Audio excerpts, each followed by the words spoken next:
Australian bat lyssavirus, or ABLV, is a virus that circulates naturally within Australian bats, and it's very closely related to rabies. It can be present in the saliva of some bats, including flying foxes and some of the Australia's small insectivorous bats. How is it transferred?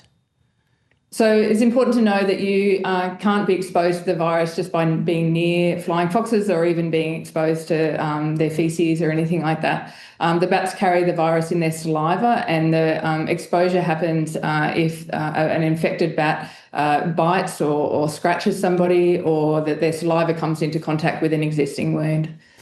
Alison, how common is it in bats? It's very rare. There's been some studies that have screened thousands of healthy bats and failed to find the virus in any of those. But there are a number of bats each year that show behavioural signs and where the virus is detected in them. So we think it's circulating probably at less than 0.5% of the population at any given time. In terms of the cases into humans, this is another sad example, but is the fourth case in Australia in total. It's interesting in that you don't get sick straight away. There's a delay in the illness progressing. Talk me through what it does to the body.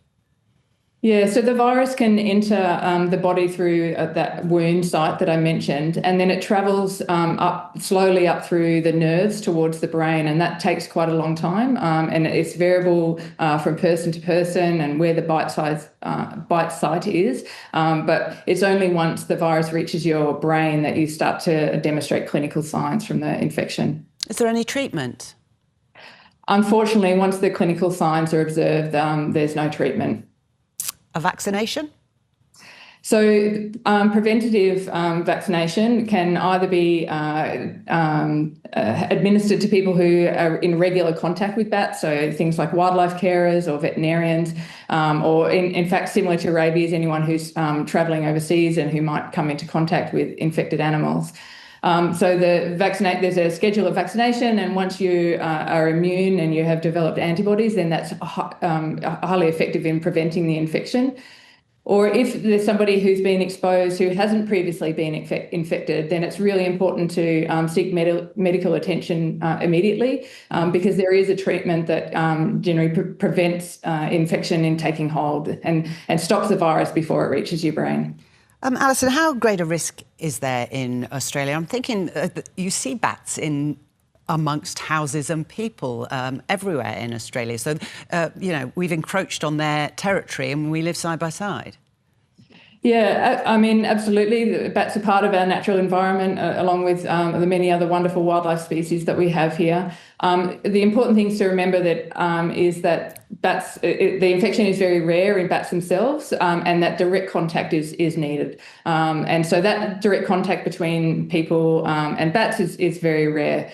The periods of time when infection or the risk of infection might be highest is when bats are coming into contact more with humans, and that might be if there's a food shortage, for example, and bats are starving and might be looking for food in people's backyards.